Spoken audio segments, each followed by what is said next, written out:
నా ప్రార్థనల యందు ఎడతెగక నిన్ను జ్ఞాపకం చేసుకొనుచు నీ కన్నీళ్లను తలంచుకుని నాకు సంపూర్ణ ఆనందము కలుగుటకై నిన్ను చూడవలనని రేయింబగళ్ళు అపేక్షించుచు నీ అందున్న నిష్కపటమైన విశ్వాసమును జ్ఞాపకం చేసుకుని నీ అందున్న నిష్కపటమైన విశ్వాసమును జ్ఞాపకం చేసుకుని నా పితురాచార ప్రకారము నిర్మలమైన మనస్సాక్షితో నేను సేవించుచున్న దేవుని ఎడల కృతజ్ఞుడనై ఉన్నాను. ఆ విశ్వాసము మొదట నీ అవ్వ అయిన లోయలోను నీ తల్లి అయిన యూనికేలోను వసించెను. అది నీ అందు సహా వసించుచున్నదని నేను రూఢిగా నమ్ముచున్నాను. దేవుని స్తోత్రం కలుగునుగాక. పరిశుద్ధుడైన తండ్రి, ఈ పరిశుద్ధమైన మాటల చేత నా జీవితాలను హృదయాలను పరిశుద్ధపరిచి ఈరోజు ఆత్మీయ పునాది మీద మనల్ని స్థిరులుగా కట్టి పంపించును గాక. ఆమేన్. దేవుని స్తోత్రం కలుగును గాక. వినండి వాక్యాన్ని చాలా శ్రద్ధగా. ఇది పౌలు రాసిన పత్రిక. పౌలు తాను దేవుని నమ్మిన తర్వాత చాలా పత్రికలు రాశాడు. ఇది ఆఖరి పత్రిక. దీని తర్వాత ఇంకేమైనా ఉన్నాయా? ఆయన రాసిన పత్రికలు ఉన్నాయా అంటే ఉన్నాయి. ఏమున్నది చెప్పండి. తీతుకు రాసిన పత్రిక ఉంది, ఫిలోమోనుకు రాసిన పత్రిక ఉంది, ఉన్నాయి. ఇవన్నీ ఉన్నాయి. కానీ కాలానుసారంగా చూస్తే రెండవ తిమోతి అంటే తిమోతికి రెండోసారి రాసిన పత్రిక చరిత్రలో అంటే ఆయన చనిపోక ముందు రాసిన పత్రిక, లాస్ట్ పత్రిక. చనిపోతాడు, ఇంకా కొద్ది రోజుల తర్వాత చనిపోతాడని తెలిసి ఆఖరిగా ఆయన ఒక వ్యక్తితో మాట్లాడాలనుకున్నాడు. అతడు తనకు చాలా ఇష్టడు. అతడు ఎవరంటే తిమోతి. ఎవరు? తిమోతి. తీసి తిమోతి. ఆ తిమోతికి రాశాడు లెటర్ ఆఖరిగా. ఆ రాసిన దాంట్లో ఒక ముఖ్యమైన విషయాలు ఉన్నాయి, కొన్ని ముఖ్యమైన విషయాలు ఉన్నాయి. వాటిని చూద్దాము. అదేమిటి అంటే అతడట తిమోతిని ఎడతెగక అంటే మానక జ్ఞాపకం చేసుకుంటున్నాడంట తిమోతిని. ఎవరిని జ్ఞాపకం చేసుకుంటున్నాడు? తిమోతిని. అమ్మ జాగ్రత్తగా కూర్చోవాలి. ఒకవేళ కాళ్ళు నొప్పులు ఉంటే కనుక కుర్చీలు ఉన్నాయి, కుర్చీల మీద కూర్చోండి. ఇంకా కుర్చీలు చాలా ఖాళీలు ఉన్నాయి, కుర్చీల మీద కూర్చోండి. కాళ్ళు నొప్పులుగా ఉంటే కనుక ఎక్కువసేపు మట్ట వేసుకొని కూర్చోలేము. 50 దాటేస్తున్నాయి కదా, కూర్చోలేము. కాబట్టి కాళ్ళు నొప్పులుగా ఉంటాయి ఎవరికైనా, కూర్చోండి. ఇంకా చాలా కుర్చీలు ఖాళీగా ఉన్నాయి. రైట్. ఏమండి, పౌలు చేసే ప్రతి ప్రార్థనలోనూ ఎవరిని జ్ఞాపకం చేసుకుంటున్నాడు? పౌలు తిమోతిని జ్ఞాపకం చేసుకుంటున్నాడు. జ్ఞాపకం చేసుకుంటుంటే అతనికి ఒకటి గుర్తొస్తుంది. ఏంటి గుర్తొస్తుంది అంటే నీ కన్నీళ్ళను తలంచుకొని. ఎవరి కన్నీళ్లను? తిమోతి పౌలుని చూసి ప్రతిసారి ఏడుస్తూ ఉండేవాడంట. ఎందుకంటే పౌలు మళ్ళీ ఎప్పుడు కనిపిస్తాడో. పౌలుని చూసి ప్రతిసారి ఏడుస్తూ ఉండేదంట. వాళ్ళిద్దరికి చాలా డీపెస్ట్ రిలేషన్షిప్ ఉందన్నమాట. ఎవరికి? పౌలు ఎవరు? సేవకుడు. పౌలు ఎవరండి? సేవకుడు. తిమోతి ఎవరు? ఒక విశ్వాసి, ఇప్పుడు ఒక సంఘ కాపరి. మొదట విశ్వాసి అయిన తరువాత పౌలు సంఘ కాపరిని చేశాడు. తిమోతి వయసు ఏంటంటే యవ్వనస్తుడు. అంతే. తిమోతి వయసు ఇన్ని సంవత్సరాలని అక్కడ డేట్ ఆఫ్ బర్త్ లేనిది నేను చెప్పలేను. తిమోతి ఒక యవ్వనస్తుడు. సాధారణంగా యవ్వన వయసులో దేవుని దగ్గర భక్తిలో ఉండడానికి చాలా అబ్స్టాకిల్స్ వస్తాయి కదా. కానీ ఒక యవ్వనస్తుడు ఒక సేవకుని దగ్గర మంచి పేరు సంపాదించుకున్నాడు. దేవుని స్తోత్రం చెప్పండి. అంటే అది యవ్వనస్తులకు సాధ్యమే కదా. ఒక మంచి భక్తి జీవితంలో ఉండడం యవ్వనస్తులకు సాధ్యమే. ఒక మంచి భక్తి జీవితాన్ని కొనసాగించడం యవ్వనస్తులకు సాధ్యమే. అటువంటి యవ్వన వయసులో ఉన్నప్పుడు వచ్చే అనేకమైన శోధనలు, అనేకమైన కొత్త కొత్త ఆలోచనలు, అవి మంచివైనను సరే చెడ్డమైనను సరే, వాటన్నిటి విషయంలో జయింపు ఒక యవ్వనస్తుడికి ఉందండి. ఆ యవ్వనస్తుడు ఒక సేవకుణ్ణి ఎంతో ప్రేమించి ఎంతో సహకరిస్తున్నాడు, రైట్. అయితే అతను వెళ్ళిపోయిన వీళ్ళు విడిపోయిన ప్రతిసారి కూడా ఒకరిని ఒకరు హత్తుకుని ఏడుస్తుంటారు. అందులో తిమోతి చాలా కన్నీళ్ళు పెట్టుకుంటాడు. తిమోతి చాలా కన్నీళ్ళు పెట్టాడు. తిమోతి ఎవరిని ప్రేమిస్తున్నాడు? ఎక్కువగా సేవకుడిని ప్రేమిస్తున్నాడు. దేవుని స్తోత్రం కాదు. అందుకని సేవకుడు మరణ సమయంలో ఎవరు గుర్తొచ్చారనంటే బాగా ప్రేమించే శిష్యులు గుర్తొచ్చేసాడు. కాబట్టి అతనితో మాట్లాడాలి అని చెప్పి తిమోతి నీకు ఒక ఉత్తరం రాసేస్తున్నానని చెప్పి రాసేసి నా ప్రార్థనలో నిన్ను ఎప్పుడు మానకుండా జ్ఞాపకం చేసుకుంటాను తిమోతి. నాకు ప్రతిసారి నేను తెలుసుకున్నప్పుడల్లా నీ కన్నీళ్ళు నాకు జ్ఞాపకం వస్తాయి తిమోతి. ఎలాగా? నీ కన్నీళ్ళు నాకు జ్ఞాపకం వస్తాయి. నా కోసం ఇంతగా ప్రేమించే వాళ్ళు ఉన్నారా అని చెప్పి నాకు పూర్ణ ఆనందం కలుగుతుంది తిమోతి అంటా ఉన్నాడు. దేవుని స్తోత్రం. మళ్ళీ నాకు ఆ సంతోషం పరిపూర్ణం అవ్వడానికి నిన్ను నేను చూడాలని రాత్రి పగలు కూడా అనుకుంటానే ఉన్నాను తిమోతి అని రాస్తున్నాడు. దేవుని స్తోత్రం. మరి ప్రేమ చూసావా? సేవకునికి విశ్వాసం మధ్యలో ప్రేమ.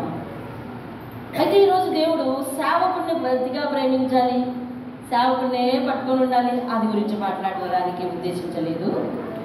అయితే తిమోతిని సేవకుడు ఎందుకు అంతగా ఇష్టపడ్డాడు? అది ఒక విశ్వాసిని సేవకుడు ఏం చూసి ఇష్టపడాలి? ఎప్పుడు వచ్చి పలకరిస్తేనా, ఏదో పని చేసి పెడితేనా, లేకపోతే ఆత్మీయంగా ఉంటేనా, లేకపోతే ఎక్కువగా కానుకలు ఇస్తేనా? ఇప్పుడు ఎక్కువగా మనం ఎవరితోనైనా పరగా ఉన్నాం అనుకోండి, అదే అవార్డు వేస్తారు సాధారణంగా. ప్రతి సంఘంలో ఉండే జాడ్యం ఇది. మరి మన సంఘంలో కూడా ఉన్నదో లేదో నేను ప్రత్యక్షంగా అయితే చూడలేదు, ప్రత్యక్షంగా అయితే చూడలేదు. కాబట్టి నేను చూడండి విధంగా నేనేం చెప్పగలను? వాళ్ళనే ఎక్కువ ప్రేమిస్తారండి, ఎందుకంటే వాళ్ళు ఎక్కువ కానుకలు ఇస్తారని అనేది నేను స్వయంగా చాలా సంఘాల్లో విన్నాను నేను. సరే, ఏదేమైనప్పటికీ జాగ్రత్తగా వినండి కొన్ని విషయాలు. పౌలు ఒక సేవకుడు ఒక విశ్వాసిని ఎందుకు అంతగా ప్రేమించాడు? ఎందుకు అంతగా ప్రేమించాడు అని అంటే చూడండి, అక్కడ ఆన్సర్ ఉంది చూడండి. నాకు పూర్ణానందం కలుగుటకై నిన్ను చూడవలనని రేయింబగళ్ళు కోరుకుంటున్నాను, అపేక్షిస్తున్నాను అని చెబుతూ నీ అందు ఉన్న, తిమోతితో చెప్తున్నాడు, నీలో ఉన్న నిష్కాపట్యమైన విశ్వాసమును జ్ఞాపకం చేసుకుని. అతనిలో ఏముందంటండి? చెప్పాలి, అందరూ చెప్పాలి. ఇదే దేవుడు ఈరోజు నీతో మాట్లాడబోతున్నాడు. నిష్కాపట్యమైన విశ్వాసం. నిష్కాపట్యం అంటే కపటము లేనిది, కపటము లేని విశ్వాసం. తిమోతి నీ యందు ఉన్నది కదా, అది నేను చూశాను, అందుకే ఇష్టం. ఒక సేవకుడికి తిమోతి ఎందుకు అంతగా ఇష్టపడిపోయాడంటే కపటము లేని విశ్వాసాన్ని కలిగి ఉన్నాడంట. అరే ఎందుకే కపటం లేని విశ్వాసం అంటే అది ఎలా ఉంటుంది? అదేదో తెలిస్తే మనం కూడా పాటించేద్దాం కదా, అంతే కదా. ఈరోజు తిమోతి సేవకుడికి ఇష్టమై ఉన్నాడు, తద్వారా దేవుడికి ఇష్టడు.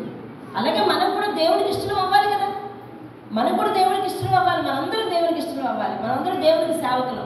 అలాగే మీరు సేవకులకు ఇష్టం అవ్వాలి. సేవకుడు దేవుని చూసి ఇష్టపడాలి అని అంటే ఇచ్చేదాన్ని వచ్చేదాన్ని బట్టి కాదు, దేనిని బట్టి అని అంటే చేసే సపర్యాలను బట్టి కాదు, దేనిని బట్టి అంటే విశ్వాసాన్ని చూసి. నాకు ఎంతోమంది పిలిచి ఎంతో ప్రేమగా అన్ని ఇస్తుంటారు. అయితే నేను అడుగుతా అంటాను, దీనికంటే ప్రాముఖ్యంగా మీరు భక్తి జీవితంలో నిలదొక్కుకోవాలని చెప్తాను. ఇచ్చేటప్పుడే చెప్తాను నేను.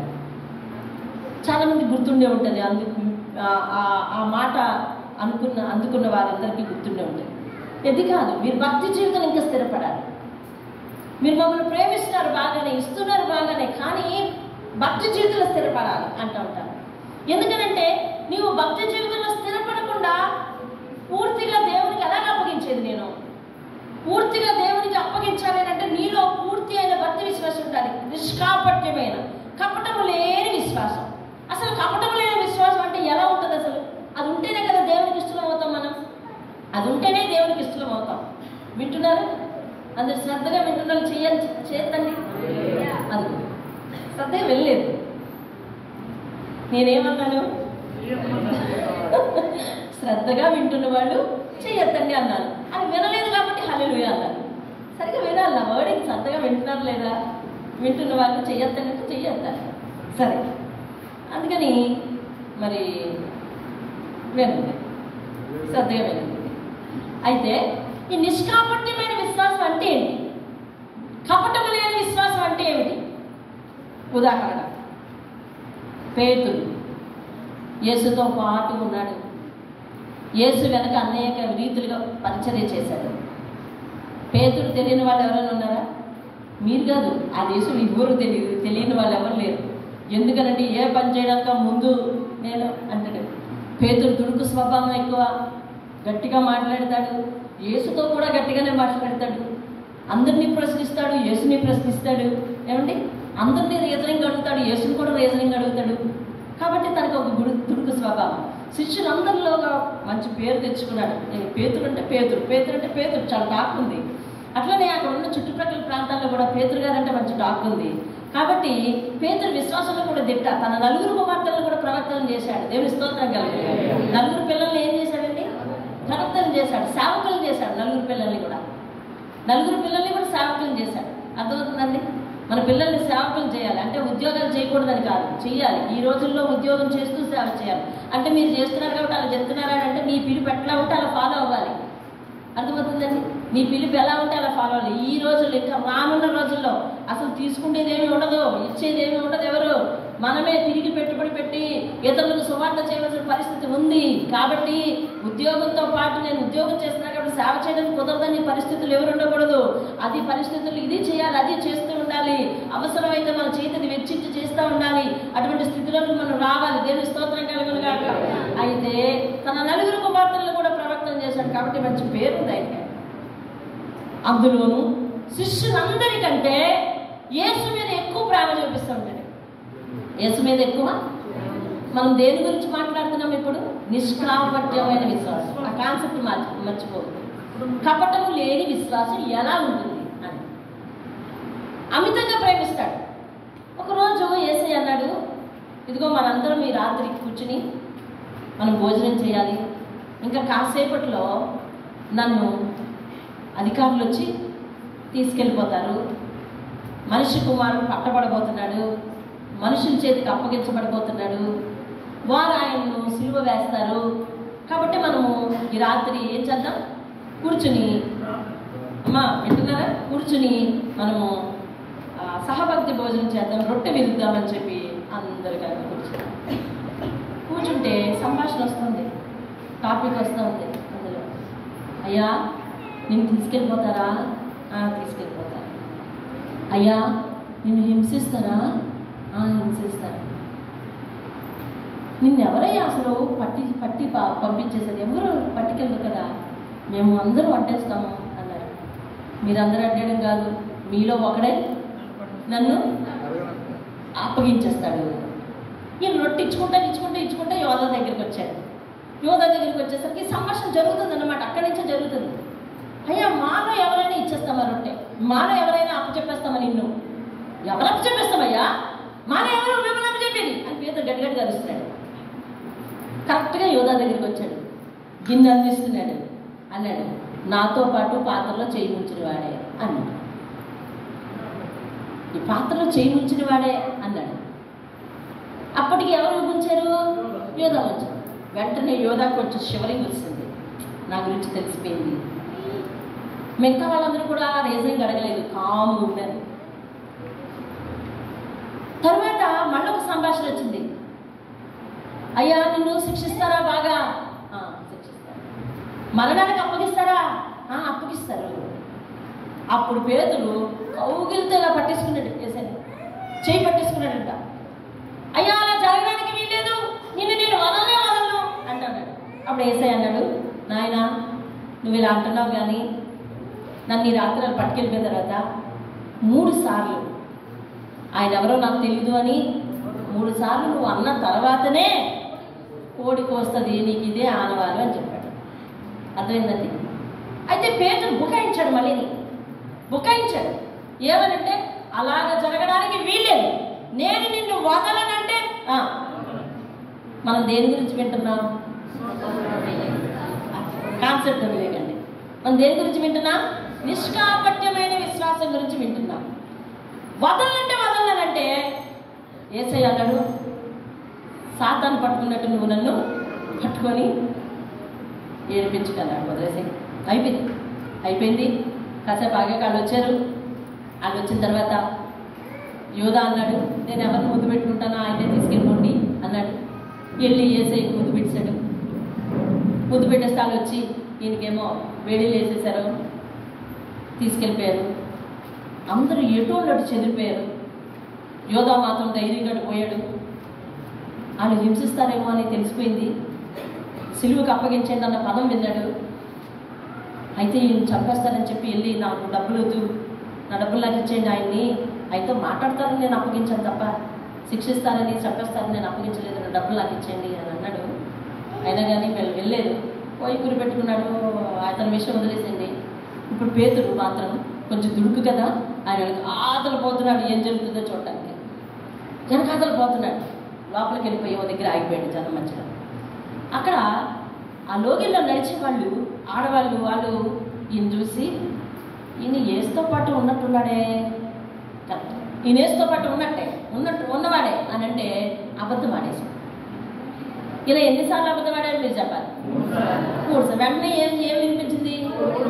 కోడి కూసిన వెంటనే ఇంకేం గుర్తొచ్చింది? ఆయన అన్నమాట గుర్తొచ్చింది. ఇంకా చాటుకు వెళ్ళిపోయి తల్ల బాదుకొని ఏడ్చేసాడండి. అయితే పేతురు నిన్న ఏమన్నాడు? నిన్న రాత్రి ఇప్పుడేమంటున్నాడు? నాకు తెలియదు అన్నాడు. నిన్నేమన్నాడు? ఇప్పుడేమంటున్నాడు? ఇది చెప్పింది ఒకటి, చేసింది ఒకటి. ఇది కపటము కలిగిన విశ్వాసం. అంటే ఆయనకి విశ్వాసం ఉంది, కానీ దాన్ని నిలబెట్టుకోలేకపోయాడు, రుజువు చేయలేకపోయాడు. ఆ సమయం వచ్చేసరికి నువ్వు నాకు తెలియదు అంటేనే కానీ నేను సేఫ్ జోన్లో ఉన్నాను అనుకున్నాడు. కాబట్టి సేఫ్ జోన్లోనికి వెళ్ళిపోయాడు. ఉండి భలేవాళ్ళండి, ఆ మాత్రం భయం ఏదండి అని అంటారేమో. నేను వదలని అవసరమైతే నీ బదులు నేను చచ్చిపోతాను అన్నవాడు తనతో పాటు వెళ్ళలేకపోయాడు. చూసావా?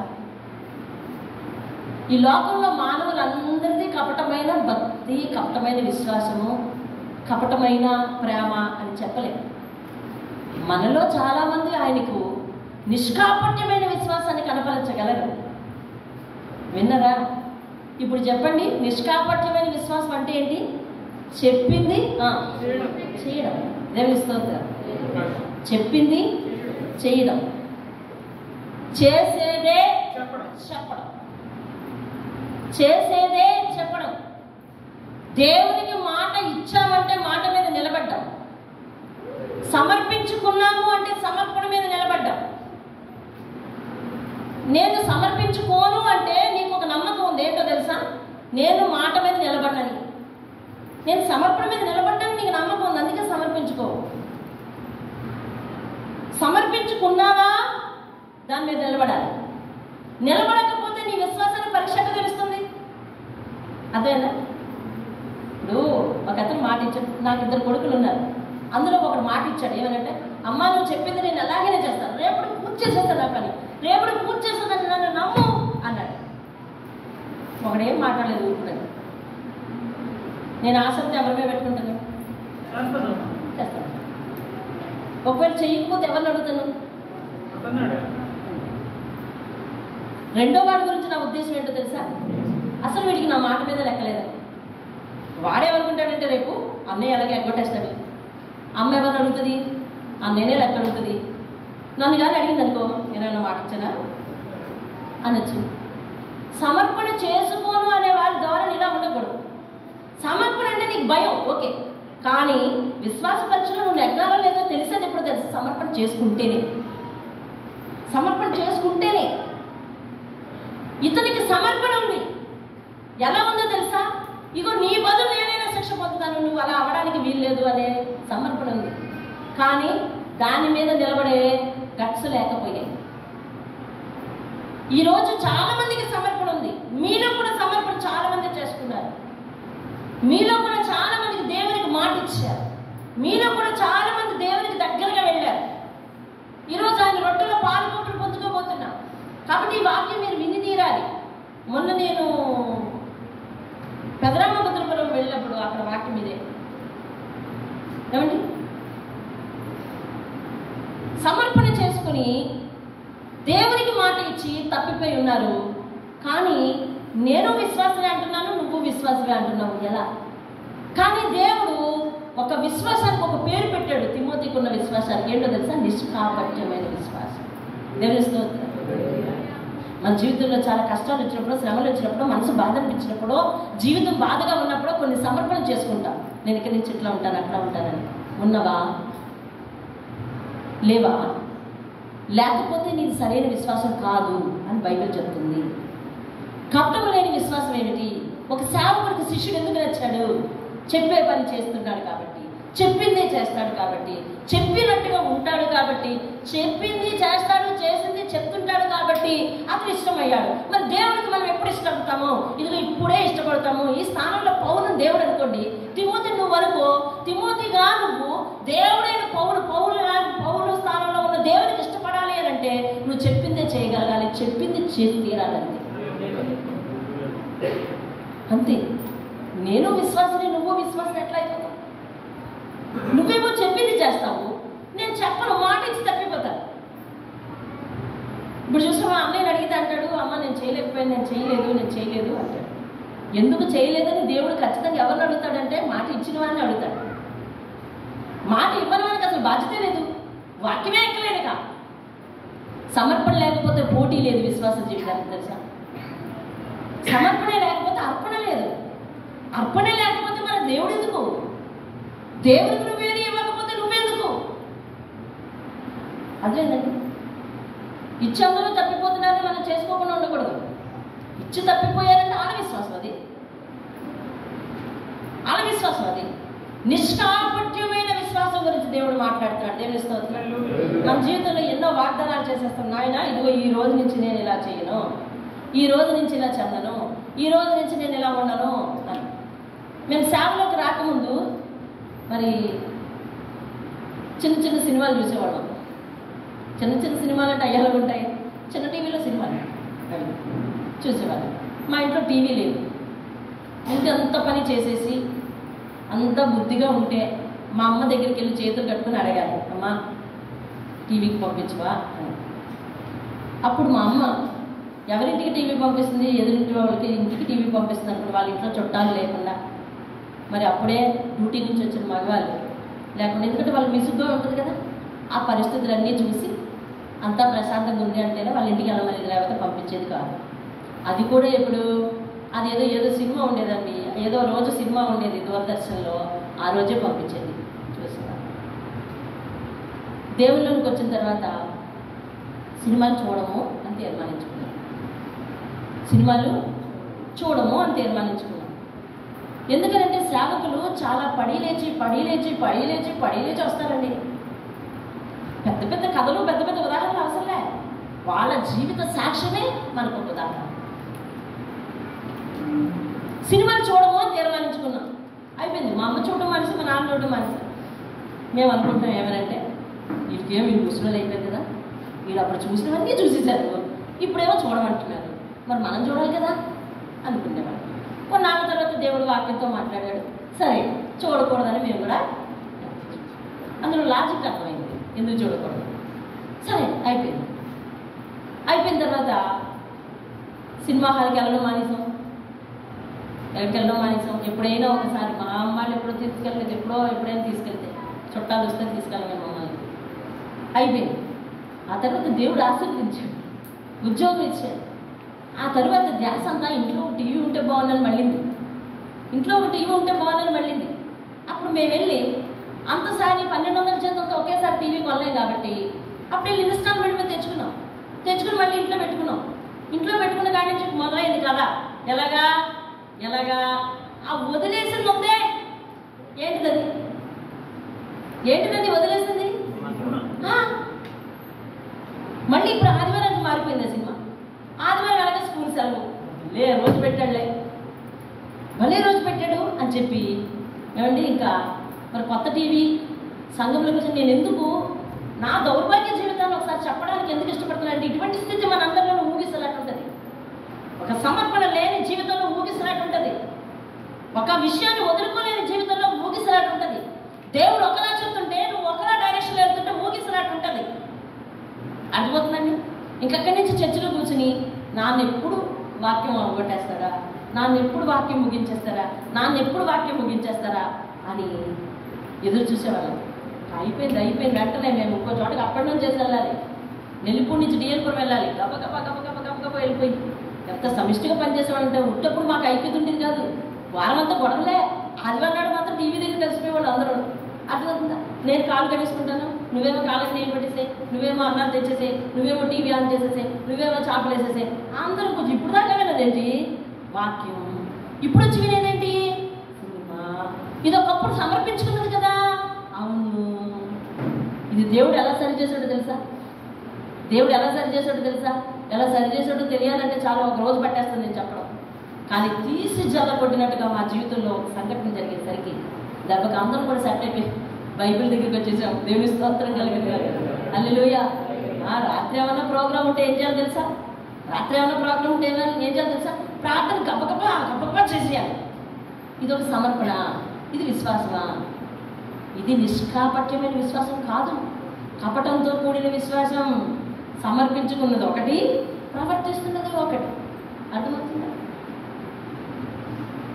రాను రాను రాను రాను దేవుడు తీసిపెట్టి కొట్టిన జల్లకు మొత్తానికి ఆత్మీయ జీవితం అంతా సెట్ అయిపోయి దేవుని పాదాల దగ్గర ఒరిగిపోయి దేవుని పాదం మీద తలపెట్టేసి ఆయనకి చేసుకోలేనటువంటి చేసుకోలేని సమర్పణ లేదు.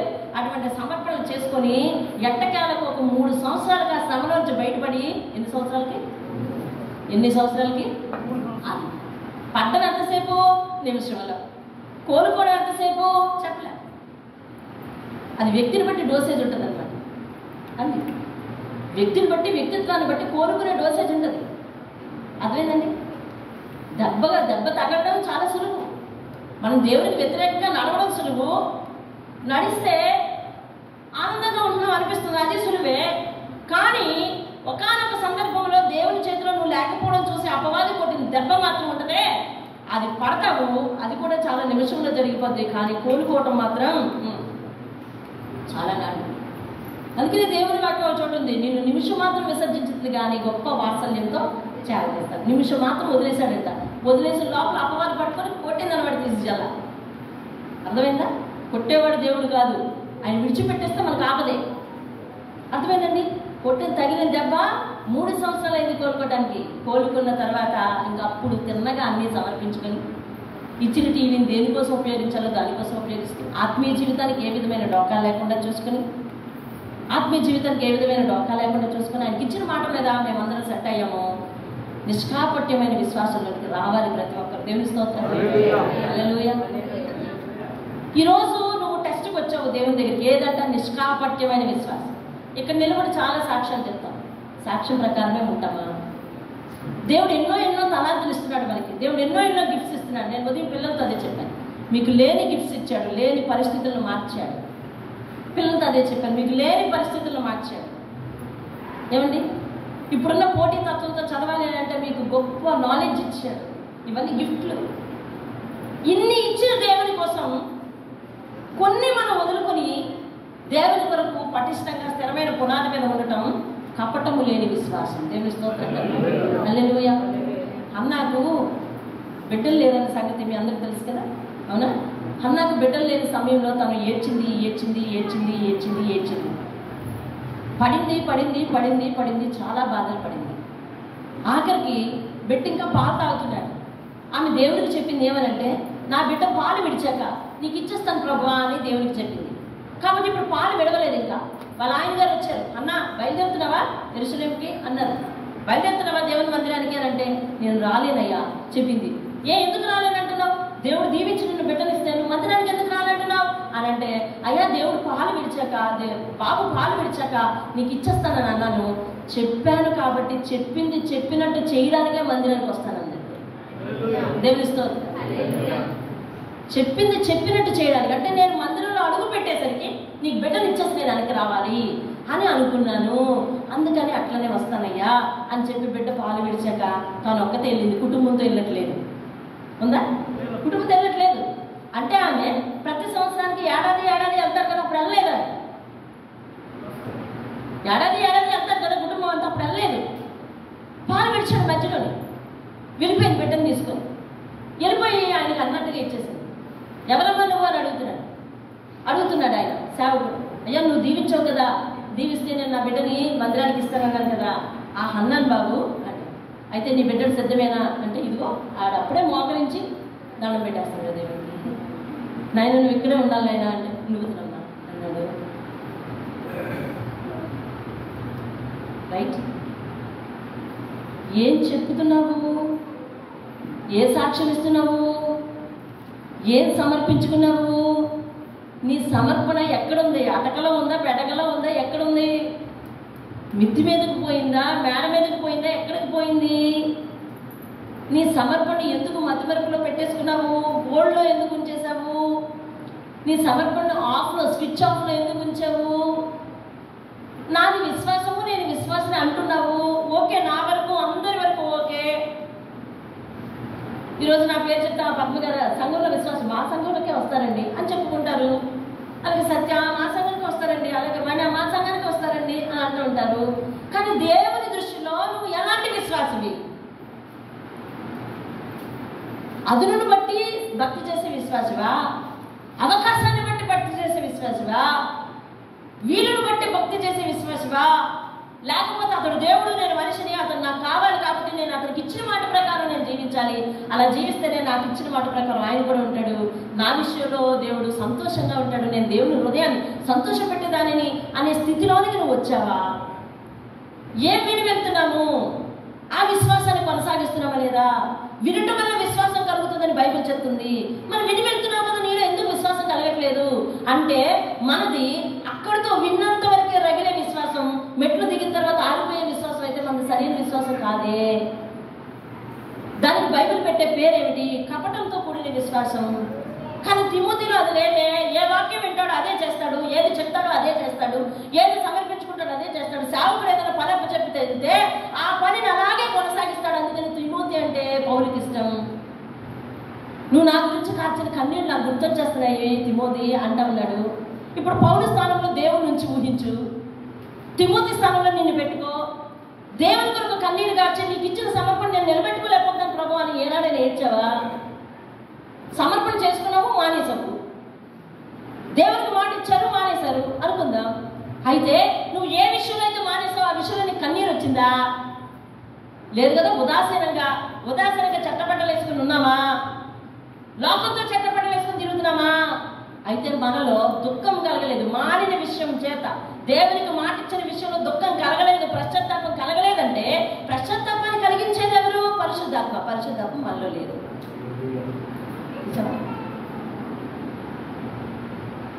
సపోజ్ 4 వారాలు ఉపవాసం ఉండి ప్రార్థన చేస్తాను ఆయన అన్నాడు. ఇచ్చిన మాట నిలబెట్టుకున్నావా? లేదు.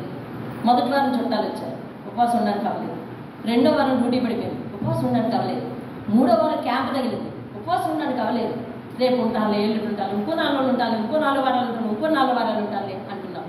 ఓకే, నీ జీవితంలో ఆటంకాలు రావడం సహజం కావచ్చు. కానీ వాయిదా వేస్తున్నందుకు నీ హృదయం ఏడుస్తుందా? వాయిదా జరిగినందుకు పశ్చాత్తాపం వచ్చిందా?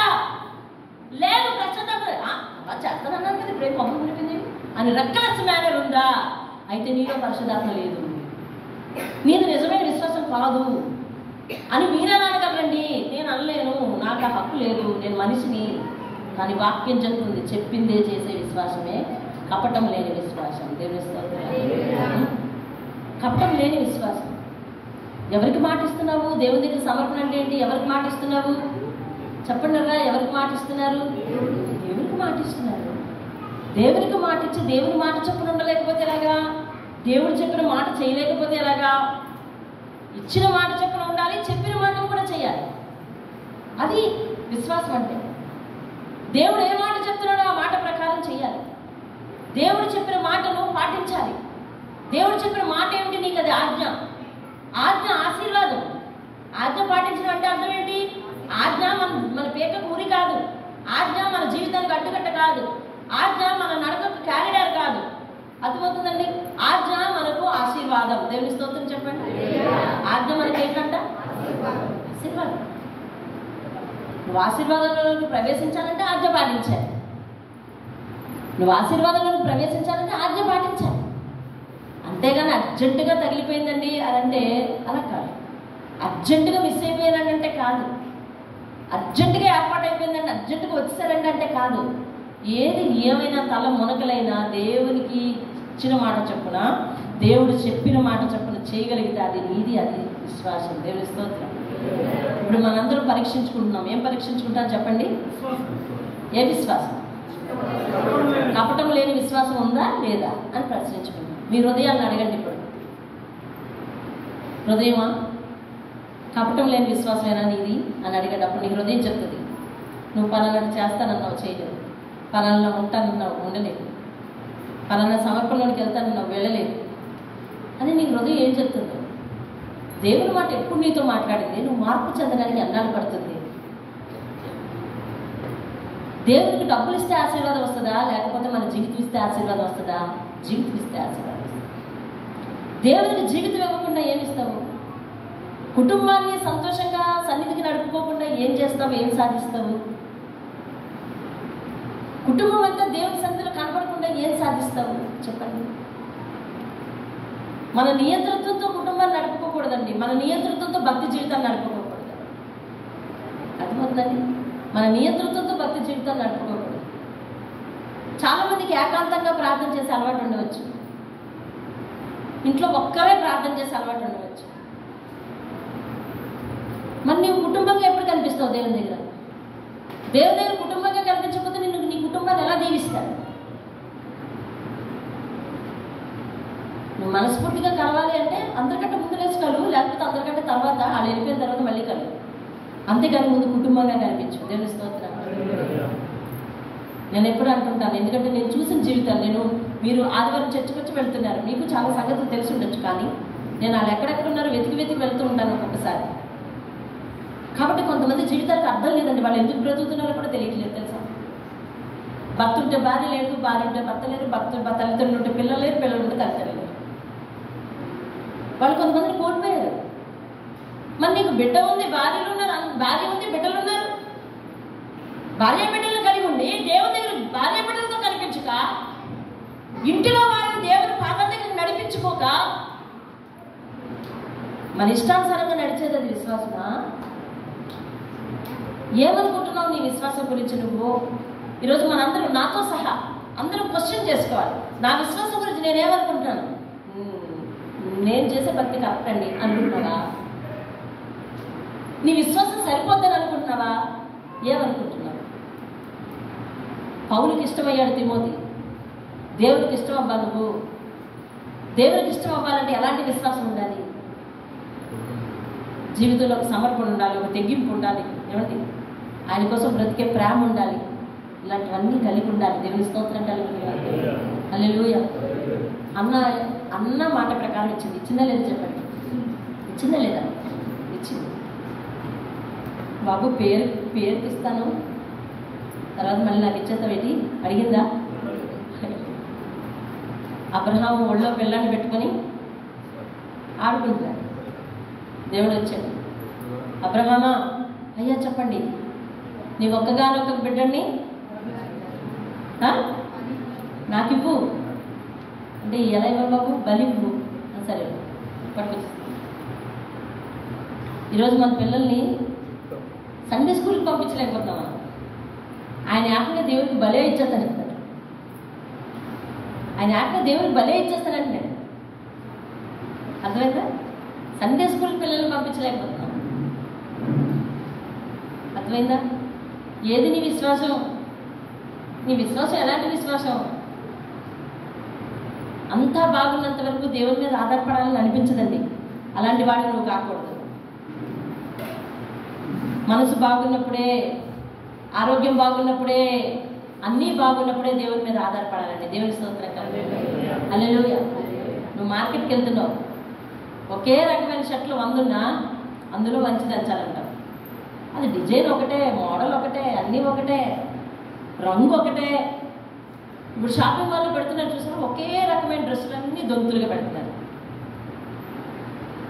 అందులో ఒకటి తీస్తావు చూస్తావు, ఇంకోటి పైకి అంటాం. ఎందుకని సమ్ మోర్ బెస్ట్ నువ్వు కోరుకుండేది ఇంకా బాగుండాలి. అవునా? ఏది విన్నవాళ్ళందరూ దేవుని స్తోత్రం చెప్పండి.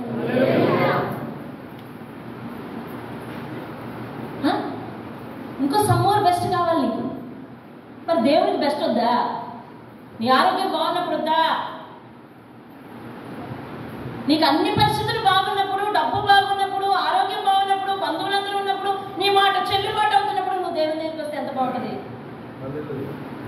అన్ని విధాలా బాగున్నప్పుడు దేవుని దగ్గరికి రాక చతికిల పడిన తర్వాత దేవుని దగ్గరికి వస్తాను అని అంటే కనుక అలా నరకంలో పడ్డ ధనవంతుడు ఉన్నాడు చూసావు, ఆడికి మనకి తేడా ఏముంది చెప్పండి? ఆడు నరకానికి పోయి బతిమలుకుంటాయి. మనం అన్నీ పోగొట్టుకుని బతిమలితే పోగొట్టుకుని వస్తాయా? రావు. కాబట్టి దయచేసి వినండి, కపటము లేని విశ్వాసాన్ని దేవుని ఎదుట మనం కలిగి ఉండాలి. దేవుని స్తోత్రం. ఈరోజు నేను అనుకుంటున్నాను, పర్వాలేదులే దేవుని చెప్తానులే, చేస్తానన్నా ఇది ఇప్పుడేంటి ఇప్పుడు అవ్వలేదు, మాకున్న బాధ మాకు పెట్టండి అన్నమాట ప్రకారం ఎలా ఉంటారు, చేస్తారు, చేయగలుగుతారు. నీకున్న బాధ దేవుడికి తెలుసు, కానీ దేవుని దగ్గర గెలిచావా లేదా చెప్పు. దేవుని దగ్గర గెలవగలిగావా లేదా చెప్పు. సమర్పణ చేసుకుని దేవుని దగ్గర స్థిరంగా నిలబడగలిగావా లేదా చెప్పు. నిష్కాపట్యమైన విశ్వాసం కలిగి ఉన్నాడంట తిమోతి. దేవుని స్తోత్రం కలిగి. ఇప్పుడు అసలు విషయం చూడండి, అదే లెటర్లో అదే చిన్న ముక్కలో పరిశుద్ధాత్ముడు ఎన్నో మంచి వాక్యాలు రాసి వచ్చాడు చూడండి. ఏది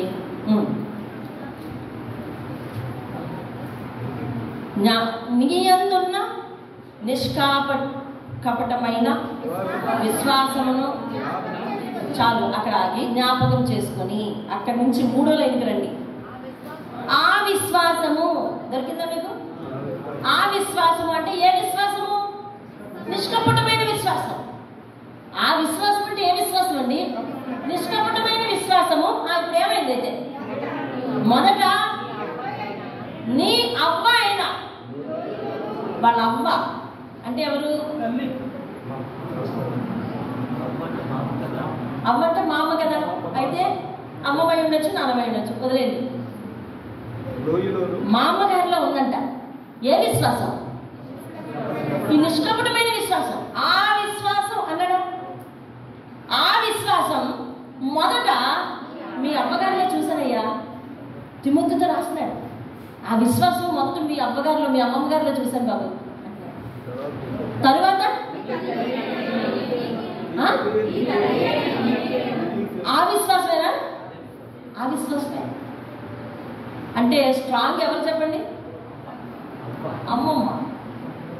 అమ్మమ్మ స్ట్రాంగ్ అంటే మొదట అడుగు పెట్టుంటుంది దేవుల్లో, నమ్మిన కానీ స్ట్రాంగ్గా ఉంది. ఆ స్ట్రాంగ్నెస్ తర్వాత తరానికి తన బిడ్డకిచ్చింది. స్ట్రాంగ్నెస్ తర్వాత తరానికి తన బిడ్డకిచ్చింది.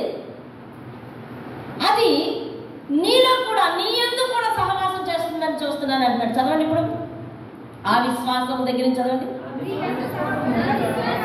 బైబిల్లో ప్రతి ఒక్కరు వాక్యం చదవండి. ఆ విశ్వాసము బైబిల్ని చూడండి.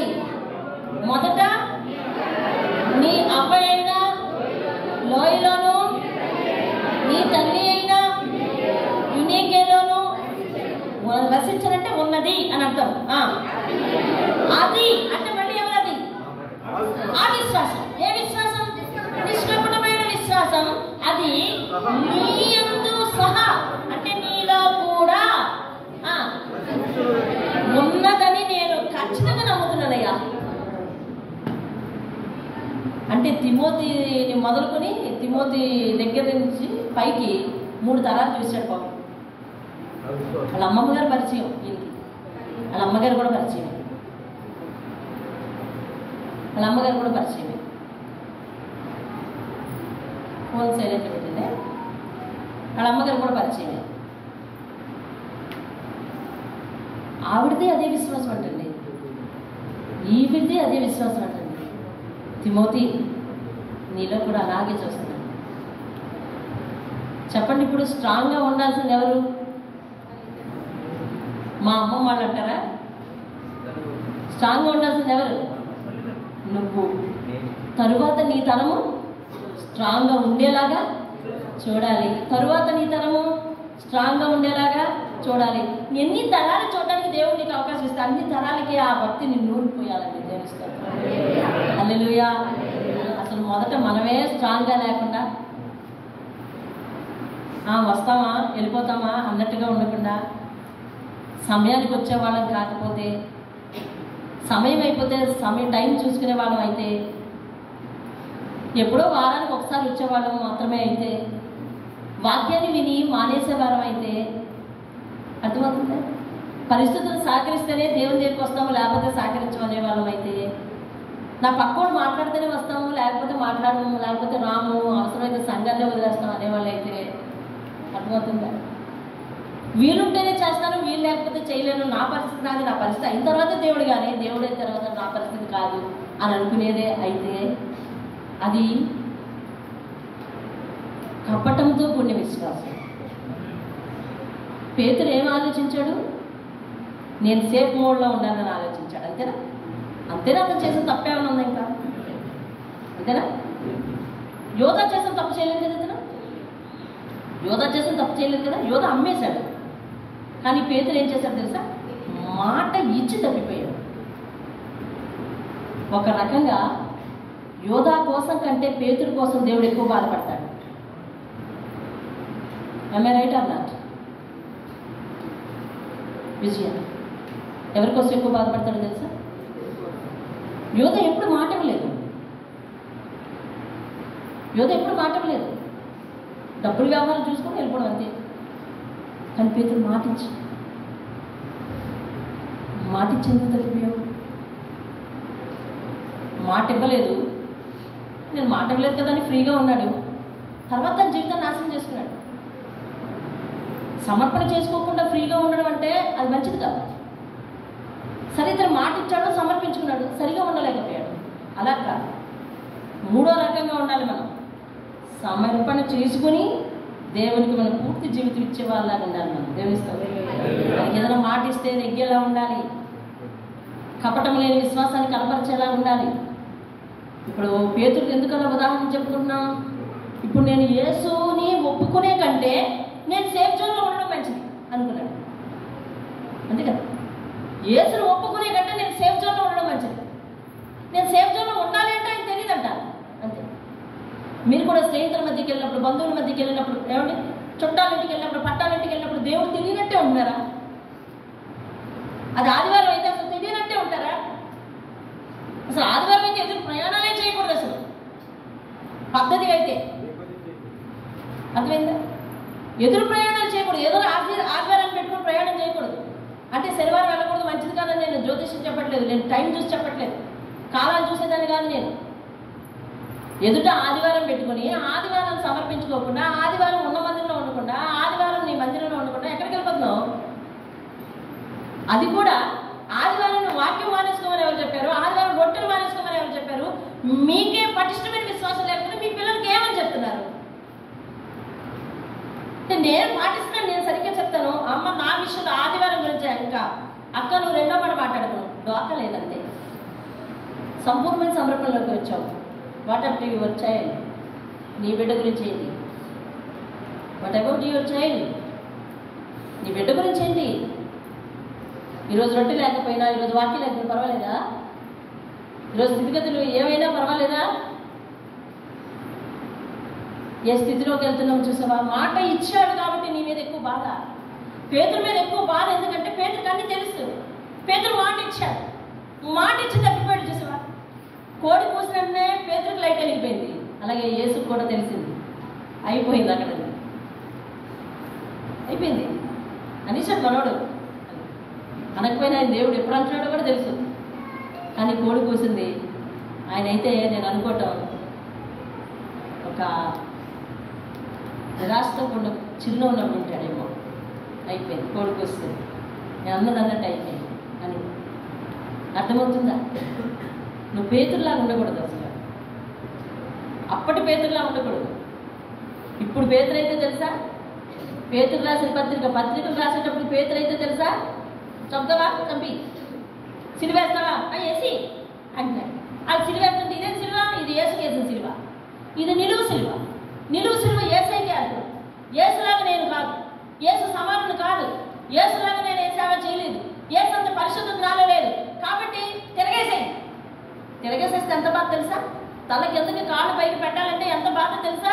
కానీ అలాగే పెట్టేయు అన్నాడు. అలాగే పెట్టేయి అన్నాడు. ఇంకొక ఆయన కూడా సిలువ వేస్తానంటే వద్దు, నాకు సిలువ వద్దు. మరి ఎలాగేయాలి? అబ్బాబా తిరగేసొద్దు భయం. మరి ఎలాగేయాలి? ఇంటూలా వేయమన్నాడు. అంతే. ఆంధ్రేయ ఎవరు అనుకుంటా ఇంటూలాగా వేయమన్నాడు. ఇంటూ ఆకారంలో ఈ చెయ్య ఈ కాలు, ఈ చెయ్య ఈ కాలు ఇంటూలాగా వేశారు అతను సిలువ. తెలిసిన వాళ్ళు ఇప్పుడు పాత వాళ్ళు కాదు, వాళ్ళు ఇప్పుడు కొత్త వాళ్ళు.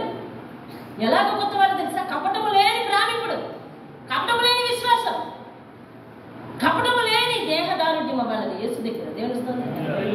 బయటికి ఎలా కనిపిస్తున్నావో లోపల ఎలా ఉంటున్నావో దేవుని విషయంలో, చర్చిలో ఎలా కనిపిస్తున్నావో, కుటుంబంలో ఎలా ఉంటున్నావో దేవుని విషయంలో, ప్రార్థన విషయంలో ఇక్కడ ఎలా కనిపిస్తున్నావో అక్కడ ఎలా ఉంటున్నావో, అక్కడ ఎలా కనిపిస్తున్నావో ఇక్కడ ఎలా ఉంటున్నావో ఏమో. ఇక్కడ వాక్యం వింటారు, ఇంటికి వెళ్ళి ప్రార్థనే లేదనుకో, ఇదే విశ్వాసం చెప్పు. లేదంటే నా విశ్వాసం ఏమాత్రం కప్పడం లేదని చెప్పగలవా నువ్వు? ఇక్కడ వాక్యం వినేస్తున్నావు, అక్కడికి వెళ్ళి సమర్పించుకోవట్లేదు ఎలాగా? ఇక్కడ వాక్యం వినేస్తున్నావు, సమర్పించుకుని జీవితం ప్రకారం ఉండట్లేదు ఎలాగా? ఇన్ని మనలో ఉండి కపటం లేని విశ్వాసం ఉందా లేదా అంటే ఒక క్వశ్చన్ మార్క్ అయిపోతే మన జీవితం అది ఎలా తీసుకుంటాము? 1 కొరింథీయులకు రాసిన పత్రిక, కొరింథీయులకు రాసిన మొదటి పత్రిక 10వ అధ్యాయం 15వ వచనం. వాక్యాలు రాసుకోవాలి, అందుకంటే ముందుగా వాక్యాన్ని చూడాలి. బుద్ధిమంతులతో మాట్లాడినట్లు, పేజ్ నెంబర్ చెప్పండి, జాగ్రత్తగా చూడండి. 152 10వ అధ్యాయము 15వ వచనం. బుద్ధిమంతులతో మాట్లాడుతున్నట్లు నేను మీతో మాట్లాడుతున్నాను, నేను చెప్పే సంగతులు మీరే ఆలోచించండి అని అన్నాడు. స్టాప్, అక్కడ ఆగండి. ఈ వాక్యము పరిశుద్ధాత్ముడు రాయించాడు కదా, పౌలు రాశారా వాళ్ళ తాతగారు రాశారు, ఇవన్నీ పక్కన ఉంచండి. దేవుడు పరిశుద్ధాత్ముడు పౌలు గారిని ఉపయోగించుకున్నాడు, కానీ గ్రంథకర్త ఎవరు? పరిశుద్ధాత్ముడే. గ్రంథకర్త ఎవరు? పరిశుద్ధాత్ముడు. దేవుడే ఫండమెంటల్ కదా, అది మనుషులు ఉపయోగించుకున్నాడు. అది పరిశుద్ధాత్ముడు అంటున్నాడు, బుద్ధిమంతులతో మాట్లాడుతున్నాను మీతో. ఇప్పుడు ఆ మాటలు మీతో మాట్లాడుతున్నట్టు ఉంచండి. మనల్ని ఎవరు అంటున్నాడు? దేవుడు. గట్టిగా చెప్పండి, బుద్ధిమంతులు కారా మీరు? అదే నన్నేటి దేవుడు అలా అనేస్తున్నాడని డౌటా? బుద్ధిమంతులే కారా మీరు? వాక్యం చెప్తుంది చెప్పండి. మీకు ఒక ఐడియా వచ్చింది ఈవిడికి, అలా అన్న బాధే ఇలా అన్న బాధ వద్దు అలాగా. అక్కడ ఏం వాక్యం ఉందో చెప్పండి. అదే బుద్ధిమంతులతో మాట్లాడుతున్నాను. ఇప్పుడు దేవుడు ఎవరితో మాట్లాడుతున్నాడు? మనతో. మనల్ని ఏమని సంబోధిస్తున్నాడు? బుద్ధిమంతులని రెస్పెక్ట్ ఇచ్చాడు. మనం ఆ క్యాడర్ ఉంచుకోవాలా లేదా చెప్పండి? మనం ఆ క్యాడర్ ఉంచుకోవాలా లేదా? బుద్ధిమంతులతో మాట్లాడుతున్నాడు. ఎందుకంటే నీకే తెలుసు బుద్ధిగా ఉన్న కుమారుడితో ఎలా మాట్లాడాలో, బుద్ధి లేని కుమారుడితో ఎలా మాట్లాడాలో. నమ్మకంగా ఉన్న వ్యక్తులతో ఎలా మాట్లాడాలి, నమ్మకం లేని వ్యక్తులతో ఎలా మాట్లాడాలో నీకు తెలుసు. విద్యావంతులతో చదువుకున్న వాళ్ళతో ఎలా మాట్లాడాలో, చదువు లేని వాళ్ళతో ఎలా మాట్లాడాలో మనకు తెలుసు కదా. అందుకని దేవుడు బుద్ధిమంతులతో మాట్లాడుతున్నాను, మీరు బుద్ధిమంతులు కాబట్టి మీరే ఆలోచించండి అంటున్నాడు. ఏం ఆలోచించాలంట? ఇదిగో చెప్తున్నాడు చూడండి. మనము దీవించు ఆశీర్వచనపు పాత్రలోనిది. మనం రొట్టెకి వెళ్ళిపోతున్నాము, అందుకనే వాక్యంలోనికి దేవుడు దించుతున్నాడు. వినండి, చెప్పండి. పాలు పుచ్చుకున్నట్టే కదా, మనము విరుచు రొట్టె తినుట క్రీస్తు శరీరంలో పాలు పుచ్చుకున్నట్టే కదా. మనమందరము ఒకటే రొట్టెలో పాలు పుచ్చుకునిచున్నాము. రొట్టె ఒకటే కనుక అనేకులమైన మనము ఒక్క శరీరమై ఉన్నాము కదా. ఆలోచించండి అంటే, బుద్ధిమంతులారా మీరు బుద్ధిమంతులు కాబట్టి మీకు బుద్ధి ఉంది, అంటే జ్ఞానము, వివేచన, జ్ఞానం ఉంది. ఆలోచించండి. మనం ఎందులో తీసేసుకుంటున్నాం అనుకుంటారు? ఇప్పుడు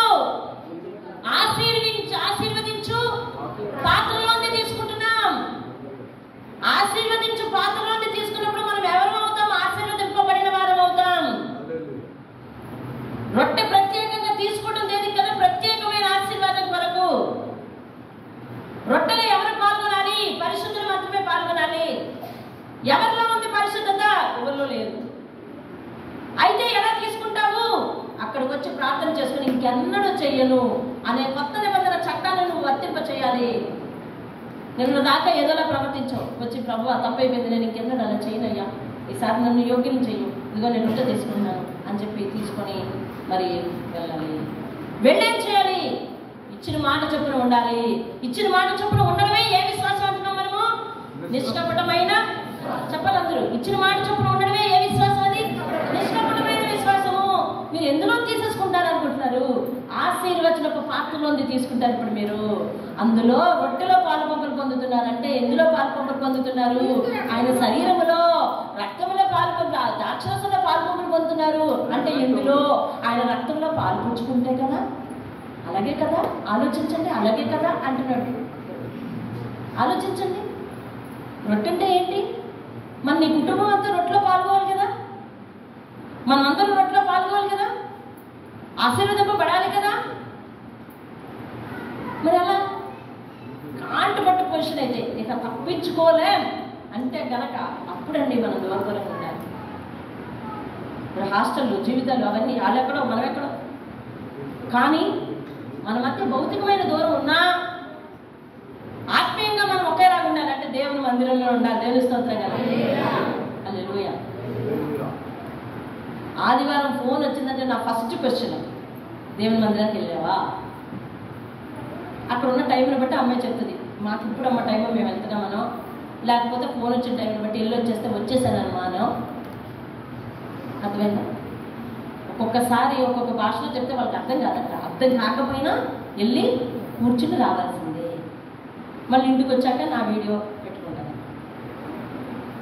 కానీ ఇల్లు వస్తుంది, ముందు మందిరానికి వెళ్ళి వస్తుంది. అర్థం కాని చోటుకి వెళ్ళి నేను ఎందుకు టైం వేస్ట్ చేసుకోవడానికి కూర్చోవడం కాదు, వెళ్ళి రావాలి. మందిరంలో అడుగు పెట్టావా లేదా? రొట్టెలో పాలుపంపులు పొందావా లేదా?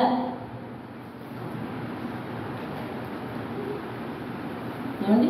ఆశీర్వచనపు పాత్రలో తీసుకుంటామండి. అందులో రక్తం తీసుకుంటాం, అందులో శరీరం తీసుకుంటాం. ఇప్పుడు మనం ఏంటంటే ఆయన శరీరంలో, చెప్పండి అందరూ, ఆయన శరీరంలో పాలు పుచ్చుకుంటున్నాము, ఆయన రక్తంలో పాలు పుచ్చుకుంటున్నాము. మనం తల్లి గర్భం నుంచి పుట్టాము, తల్లి రక్తాన్ని పంచుకున్నాము లేదా? చెప్పండి, పంచుకున్నాము లేదా? ఇప్పుడు యేసయ్య రొట్టెలో పాలు పుంజుకుంటే అంటే యేసు శరీరంలో పాలు పుంజుకుంటాం అంటే యేసుకి మనం ఎవరో అవుతున్నాం తెలుసా? రక్త సంబంధి. ఎవరు అవుతున్నామండి? చెప్పండి. నేను యేసుకి రక్త సంబంధి. ఎఫెసీయులకు రాసిన పత్రికలో ఖచ్చితంగా చెప్పాడు, మీరు పరిశుద్ధుల ఇంటి వారును దేవుని ఇంటి వారు అయి ఉన్నారు. ఎఫెసీయులకు రాసిన పత్రిక 2:19 మీరు దేవుని ఇంటి వారు, దేవుని ఇంటి వారు మీరు అంటారు. అది మీకు ఎలా వచ్చింది? అది మీకు ఎట్లా వచ్చింది? చెప్పండి. రొట్టె ఎట్లా వచ్చింది? ఈ రొట్టె మీ దగ్గరికి ఎట్లా వచ్చింది? అక్క తయారు చేస్తేనా? కాదు. దేవాది దేవుడు పరలోకాన్ని విడిచిపెట్టి, పాపిని ప్రేమించి పరలోకాన్ని విడిచిపెట్టి వచ్చి నీ కోసం బలి అయితే వచ్చింది అది. నేను ఉదయం ఇలా వెళ్తున్నాను, దేవరం వెళ్తున్నాను, వినండి, దేవరం వెళ్తున్నాను. కరెక్ట్గా మన టర్నింగ్లో మీకు పొజిషన్ తెలుసు కదా, టర్నింగ్లో పొజిషన్ ఏంటో తెలుసా? కరెక్ట్గా గొర్రెకి మేక తాడుగా కట్టారు. ఒకడేమో తాడులా పట్టి తన మెడలాగా తేల్చాడు, వెనక నుంచి పరిగెత్తి కత్తితో వేసాడు. తర్వాత మనం కేజీ మాంసం తెచ్చేసుకుంటున్నాం కదా. ఎలా వచ్చింది కేజీ మాంసం? బలి అయిపోయింది కాబట్టి. తన మాంసం తినాలంటే, తన రక్తం తాగాలంటే ఎట్లా వచ్చింది? క్రీస్తు బలి అయ్యాడు కాబట్టి. క్రీస్తు బలి అవ్వకుండా ఆయన శరీరంలో పాలుపంపులు నిగలేవు, క్రీస్తు బలి అవ్వకుండా ఆయన రక్తంలో పాలుపంపులు నిగలేవు. పాప పరిహారార్థం ఆయన బలి అయిపోయాడు. మన పాపములకు సమాధానం ఇవ్వడానికి, శిక్షకు సమాధానం ఇవ్వడానికి సమాధానార్థమైన బలి ఇచ్చాడు ఆయన. దేవుని స్తోత్రం కలుగును. హల్లెలూయా. ఏమో వాక్యం శ్రద్ధగా ఉందా? శ్రద్ధగా వింటున్నారా? సమాధానార్థమైన బలి ఇచ్చాడు ఆయన. ఏమండి? దాన్ని ఎలా తీసుకోవాలని తెలుసా? యోగ్యంగా తీసుకోవాలంట. యోగ్యులు ఎవరు? వాక్యం విని దాని ప్రకారం, అయ్యా నేను ఇలాంటి విశ్వాసాన్ని తెచ్చుకుంటాను, ఇక నుంచి ఇలా ఉంటాను, ఇక నుంచి ఇలా జీవిస్తాను అనే సమర్పణలకు నువ్వు వెళ్తే యోగ్యుడు అవుతావు.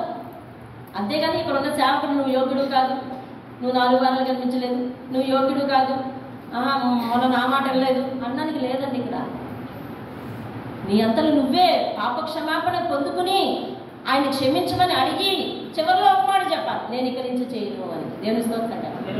యేసుక్రీస్తు దగ్గరికి ఒక వ్యభిచార స్త్రీని తీసుకొచ్చారు, శిక్షించమని అడిగారు. అదంతా మీకు తెలిసింది కదా, వింటున్నారా? వాక్యం వింటున్నారా?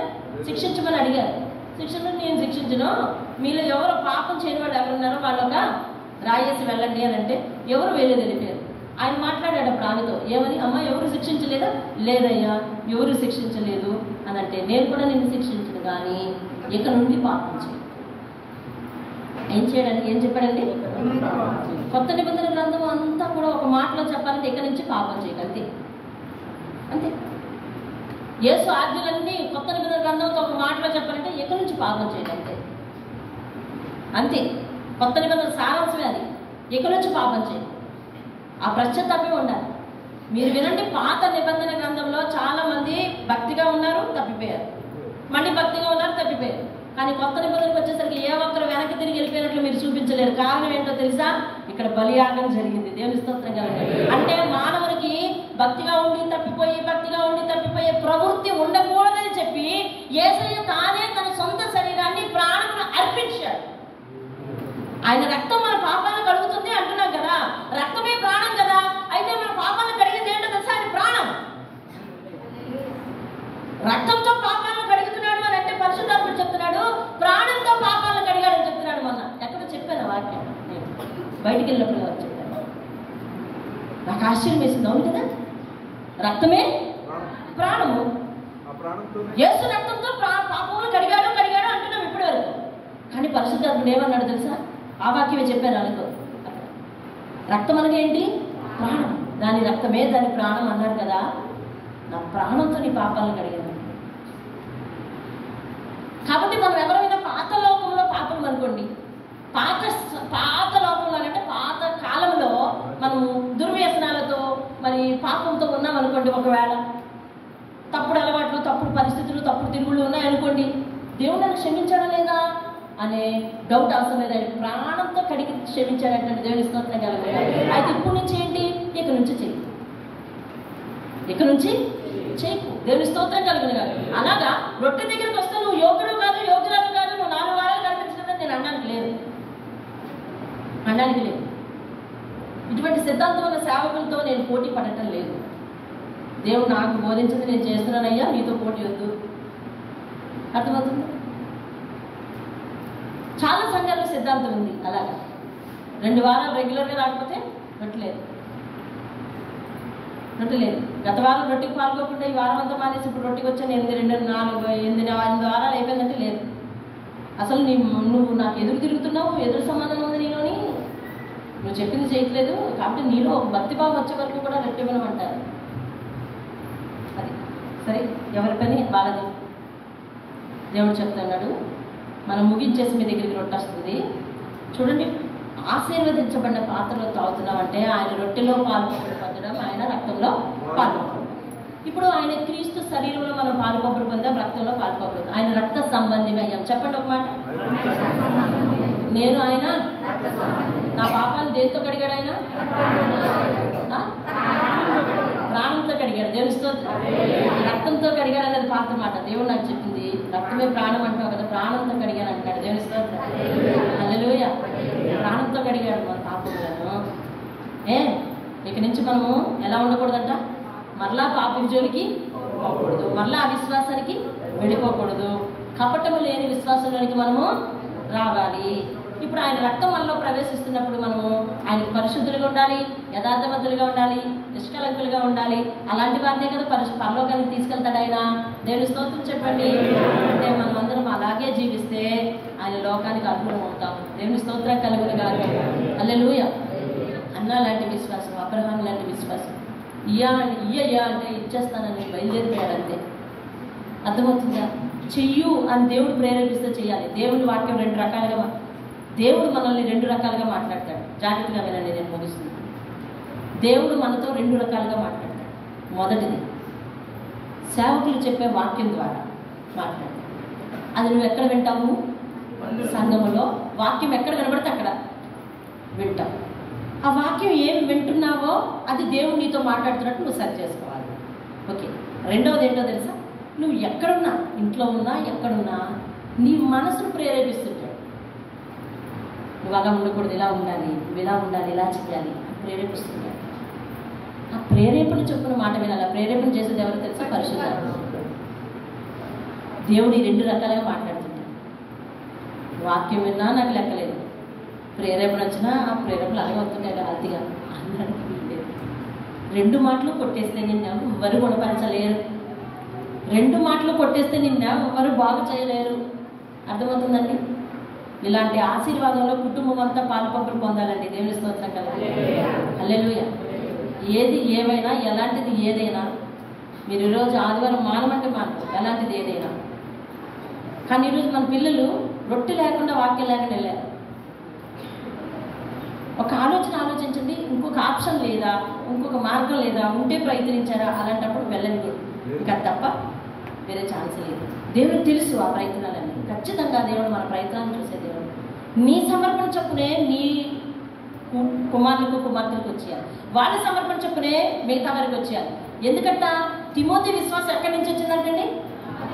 అమ్మగారి దగ్గర నుంచి వచ్చిందంట. మరి నిన్ను పోలి నీ బిడ్డలు నడవాలంటే నీ విశ్వాసం ఎలాంటిది? నీ విశ్వాసం ఎలాంటిది?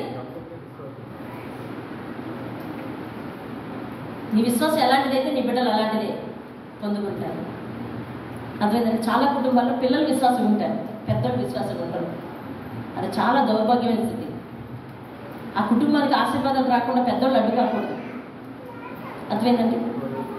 కాబట్టి దేవుని మాట ప్రకారం జీవిద్దాం, మాట చొప్పున జీవిద్దాం. దేవుని స్తోత్రం కలుగుతుంది. హల్లెలూయా. అలాగే దావీదు అప్పుడప్పుడు చిన్న తప్పు చేసి ఉంటాడే కానీ, అప్పుడప్పుడు కాదు, ఒకేసారి తప్పు చేశాడు కానీ ఎన్నడూ కూడా దేవుని మాటను మేరలేదంట.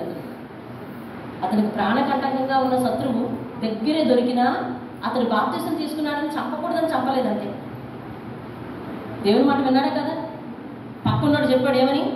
అయ్యా ఇదే అదునయ్యా, నీ శత్రువు నీకు దొరికాడు, అది బాప్తిసం తీసుకుంటేమి ఏదైతేనేమి, బాప్తిసం తీసుకున్నాడు, నీ మీద పోరాడలేదేంటి, నీ మీద కత్తి కట్టలేదేంటి, చంపేయి అన్నాడు. దేవుడు అభిషేకించిన వాడిని నేను చంపకూడదు, ముట్టకూడదు అని చెప్పి వెనక్కి వచ్చేసాడు. కష్టమైన నష్టమైన దేవుని మాటను పాటిస్తావా? అయితే నీది కపటం లేని విశ్వాసం. లేకపోతే మనం ఎప్పటికీ కూడా కపటం ఉన్న విశ్వాసం ఉన్నట్టు అనమాట. అది ఎవరు మనిషిని అంటే ఒప్పుకుంటారు ఏంటండి? బైబిల్ చెప్తుంది. అది నీ అవ్వలోనూ చూశాను, నీ తల్లిలోనూ చూశాను, నీలోనూ చూస్తున్నాను. నువ్వు అలాంటి భక్తి చేయాలి, నీ పిల్లలకు అలాంటి భక్తి నేర్పాలి. తర్వాత వచ్చేవాళ్ళు అలాంటి భక్తిని నేర్చుకుంటారు. ఇప్పుడు ఎవరొస్తులు మీలో అలాంటి భక్తి ఉండాలి. మీ పిల్లలు మీ మ్యారేజ్ అయిన తర్వాత మీ పిల్లల్లోకి అలాంటి భక్తి రావాలి. ఆ తర్వాత అలాంటిది.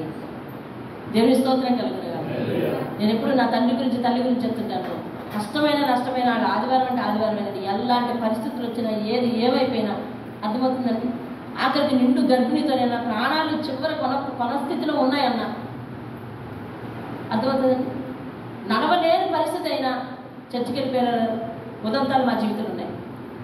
అర్థమైందండి? ఇచ్చిన డేట్ దాటిపోయి 4 రోజులు అయిపోయినా ఆదివారం నాడు చర్చికి వెళ్ళే, హాస్పిటల్కి వెళ్ళే సాక్ష్యాలు నా జీవితంలో ఉన్నాయి. తినకపోయినా, తిండికి లేకపోయినా, కనీసం వారమంతా దాచిన ఆ 90 పైసలు, వారమంతా దాచిన 60 పైసలు పట్టుకొని దేవుని మందిరానికి వెళ్ళి దేవుడికే ఖర్చు పెట్టాలి తప్ప 10వ వంతులు తీయకూడదనే విశ్వాసం నుంచి నేను వచ్చాను. దేవుని స్తోత్రం. నా తండ్రి తన సంపాదనలో రోజుకు 10 పైసలు ఎంత వస్తే అంతా 10 పైసలు దాచేవాడు. మరి వారం నాడు ఆదివారం నాడు తిండికి లేదంటే ఆ 10వ వంతు తీసి ఖర్చు పెట్టుకోకూడదా? ఇంట్లో పసిపిల్లలు ఉన్నారు కదా, ఇంట్లో పసిపిల్లలు ఉన్నప్పుడు పసుకలా పెడతాం, 10వ వంతు తీసి ఖర్చు పెట్టి దేవుడు తెలియదేంటి? ఇది మనం వేసుకునే ప్రశ్న. కానీ నా తండ్రి మీరా అంత చదువుకోలేకపోయినా, మా అమ్మ మీ అంత చదువుకోలేకపోయినా, మా నాన్న చేసేది ఏంటో తెలుసా? వారం నాడు 10వ వంతు అంటే 10వ వంతు దేవునికి ఇవ్వాల్సిందే. ఈరోజు లేకపోతే మార్కెట్ చేయడం కాదు, బియ్యం తెచ్చిపెట్టడం కాదు. మా నాన్న 10వ వంతు తీసి మిగిలిన డబ్బులతో ఇంటికి తెస్తే మా అమ్మ అందులో ప్రార్థన చేసి ఆ గుప్పుడు తీయాల్సిందే. అక్కడ వచ్చేసేది ఇద్దరికి యుద్ధం. నాన్నగారు అక్కడ కేకేసేవారు. నాన్న నేను 10వ వంతు తీసి పట్టుకొచ్చాను కదా, తెచ్చిన గ్లాసులో 5కి ఏం సరిపోతాయే, మళ్ళీ అందులో గుప్పుడు తీసేస్తున్నావు. నేను తీసాను కదా, ఇద్దరు తీస్తే ఒకటే కదా, ఒకరు తీస్తే ఇద్దరు తీసినట్టు కాదా, సరిపోదు కదా అని అంటే మా అమ్మ చెప్పేది, నీ సమర్పణ నీదే, నా సమర్పణ నాదే. నువ్వు చెప్పాను ఒకసారి, ఒకరోజు ఇంతే బియ్యం ఉన్నాయి, గ్లాసే బియ్యం ఉన్నాయి, మీకు చెప్పానా? గుర్తుందా? ఆ రోజు అమ్మ బాప్తిసం తీసుకుంది. బాప్తిసం తీసుకున్న వెంటనే సేవకుడికి భోజనం పెట్టాలి. మీరు ఎలాగైనా బాప్తిసం తీసుకుని ప్రార్థన పెట్టించుకున్నారా? లేదు, నేను సమయం వస్తుంది కానీ ఏది చెప్పను. మీరు అంటారు చాలామంది, కానుకల గురించి చెప్పచ్చు కదా, పదవంతి గురించి చెప్పచ్చు కదా, సమర్పణ గురించి చెప్పచ్చు కదా. నేను చెప్తే నువ్వు చేయడం కాదు, నువ్వు చేయి, ముందు మనం చేయండి. చాలామంది చెప్తారు, చాలామంది ఇంచుమించు నాతో ఇప్పటికి 15 మంది ఎంతమంది మాట్లాడారు కదా పదవంతుల గురించి, సమర్పణల గురించి. వాక్యం చదువుతుంది నీకు తెలీదా? వాక్య ప్రకారం నువ్వు ఉండకపోతే, మా సంఘ కాపరి చెప్పలేదు అందుకే నేను చేయలేదని నువ్వు దేవుడి దగ్గరికి వెళ్ళి చెప్పలేవు. అది లేదు, సమస్య లేదు. అర్థమైంది? వాక్యం వింటున్నా కూడా చేయడమే, ఒక ఉదాహరణ వింటున్నా కూడా చేయడమే. అది అదేంటండి, 10వ వంతులో తీసి ఇంకో పనికి ఖర్చు పెట్టకూడదు. దేవుడి పనే కదండి. ఇప్పుడు రాజీవ్ ఈ బాక్స్ కొన్నాడు, ఈ బాక్స్ కలిగి ఒక 6,000 ఎంత అనుకోండి. 10వ వంతులో 6,000 3 నెలల్లో 20,000 కట్ చేసుకోకూడదు కదా. నేను 10వ వంతు నుంచి కొన్నాను అనడానికి లేదు. 10వ వంతే సమర్పణే. అర్థమవుతుంది? ఆ గ్లాసులు బియ్యం అండి, సేవకుడు వచ్చాడండి. ఆ రోజు బాప్తిజం తీసుకున్నదండి అమ్మ.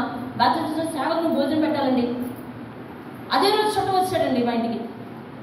చుట్ట వచ్చాడు, కూర్చున్నాడండి. మా కోడి గుడ్డు పెట్టింది. ఆ గుడ్డును ఈ కూర ఈ అన్నం ఇంత తీసి మా అమ్మ ఆ సేవకునికి ఇచ్చేసి చెప్పేసేసి కరెక్ట్గా గిన్నెలో సెపరేట్ చేసేసరికి చుట్ట వచ్చాడండి.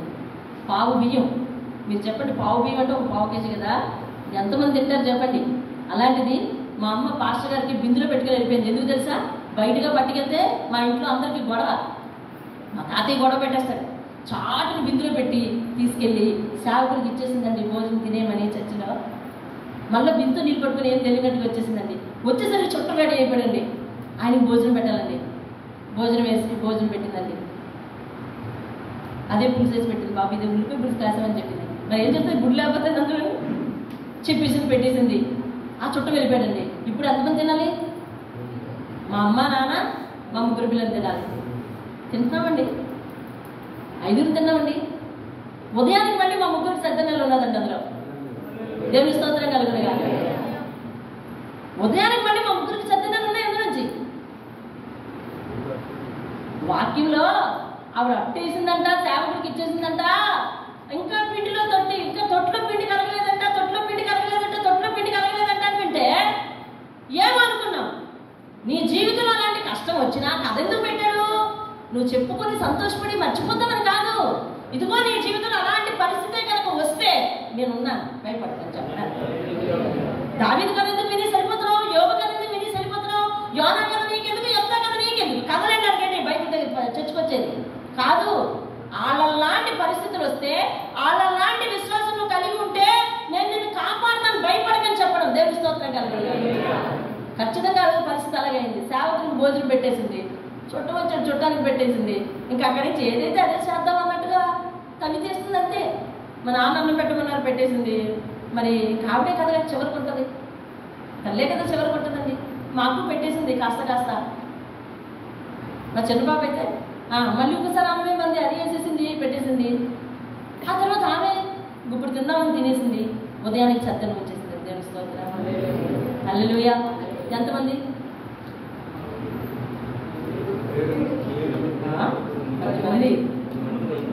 10 మంది. మీరు నాలా లెక్కలో వీటిలేంటి కదా? ఉదయం 3, 10 మంది.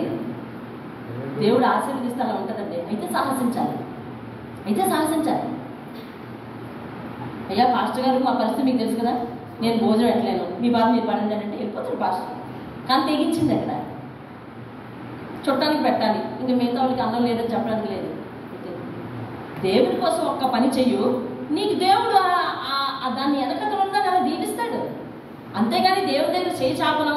ఒకవేళ దేవుడికి ఇచ్చిందంతా రాసుకుంది లెక్కే, ఎంత ఖర్చు పెట్టాను అంత రాసుకుంది లెక్కే, అన్ని కలిపి పుడితే 10వ వంతు కంటే ఎక్కువైపోయింది, ఈ నెల ఎక్కువ 10వ వంతు ఇస్తేనే బాబోయ్ అని అనుకోవడానికి, లెక్కలు వేసుకోవడానికి లేదండి. ఆ పిసినేతనం వద్దండి. నిష్కాపట్యమైన విశ్వాసంలోకి రానివ్వండి. సేవకులను ప్రేమించండి. అసలు మొదట దేవుడిని ప్రేమించండి, దేవుని ఆజ్ఞలను ప్రేమించండి. కడలో చివరిలో సేవకులకు ఏమైనా చేయాల్సి వస్తే ఏం చేయాలో, ఎందుకు చేయాలో, ఏ సందర్భంగా చేయాలో అంతే. సందర్భాన్ని మించి ఏదో చేయొద్దు. అసలు నీ విశ్వాసాన్ని నిజంగా కనపరచుకోండి. మీ బిడ్డల వాక్యాలను నడిపించుకోండి, మీ బిడ్డల ప్రార్థనలు నడిపించుకోండి. ఎక్కడ ప్రార్థన అయితే అక్కడ ప్రార్థనలు నడిపించుకోండి. ఎక్కడ ఉన్నారు మీరు ఆ సమయంలో, ఏ సందర్భంలో ఉంటున్నారు, ఎక్కడ ఉంటున్నారు, ఆ సందర్భాల్లో కలవండి. నిష్కాపట్యమైన విశ్వాసాన్ని కలిగి ఉన్నానయ్యా, నిన్నే వెంబడిస్తున్నాననే స్థితిలోనికి రండి. రొట్టె తీసుకుందాం, మోకరించండి. అమ్మయ్యా, అనిపిస్తుందా? మోకరించండి. రొట్టె తీసుకోబోతున్నారు.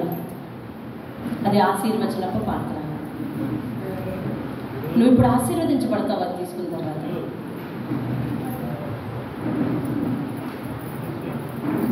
పిల్లలు అటు ఇటు తిరగడానికి వీల్లేదు. ఇది చాలా ప్రాధాన్యమైన సంగతి కాబట్టి మీరు కూర్చునే ఉండాలి.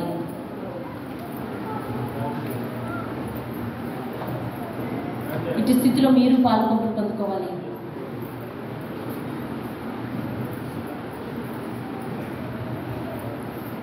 ప్రార్థించండి. ఆశీర్వచనపు పాత్రలో ఉంది. మీ కుటుంబం వారు కూడా పాల్గొంటూ పొందేటట్లు మీ బిడ్డలకు రక్షణ ఇచ్చుకోండి. మీ బిడ్డలకి రక్షణ ఇచ్చుకోండి. ప్రార్థన చేద్దాం. పరిశుద్ధుడైన మా తండ్రి, ఆశీర్వచనపు పాత్రలో ఉంది మేము తీసుకొనటానికి యోగ్యులను. విన్న వాక్యాన్ని బట్టి నిష్కపటమైన విశ్వాసంలోనికి మమ్మల్ని నడిపించండి. తరతరాలుగా వస్తున్న విశ్వాసం అంటారు. తిమోతితో పౌలు మాట్లాడాడు. అయ్యా, వాళ్ళ కుటుంబంలో ఎవ్వరి విశ్వాసం చెప్పు చదవలేదని మీరు మాతో మాట్లాడారు. నేను సరిగా లేకపోతే నా బిడ్డలు సరిగా ఉండరు. నేను ఎలా సరిగా ఉండగలుగుతున్నానో అలాగే బిడ్డలను కూడా పెంచుకోవాలని మీరు చెప్తున్నారు. మీరు సరిగా ఉండకపోతే మీ బిడ్డలు సరిగా ఉండరు. మీరు సరిగా ఉంటున్నట్లయితే మీ బిడ్డలు కూడా అట్లానే ఉంచుకోవాలని చెప్తున్నారు. మీరు మీ మాటకు లోబడి నీ శరీరంలో పాల్పంచుకునే మేము, నీ రక్తంలో పాల్పంచుకునే మేము ఇప్పటి వరకు ఎటువంటి విశ్వాసంలో ఉండినప్పటికీ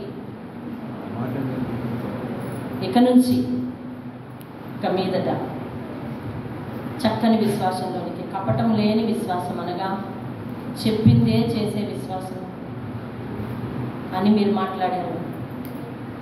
బిడ్డలు ఏం చెప్పారో, ఏం చేస్తున్నారో, ఏం వింటున్నారో, ఏం అవలంబిస్తున్నారో, నీ కట్టుబాట్ల విషయంలో, నీ ఆజ్ఞల విషయంలో వారెంత జవాబుదారీగా ఉన్నారో అన్ని విషయాలు మీరు తెలిసిన దేవుడయ్యా.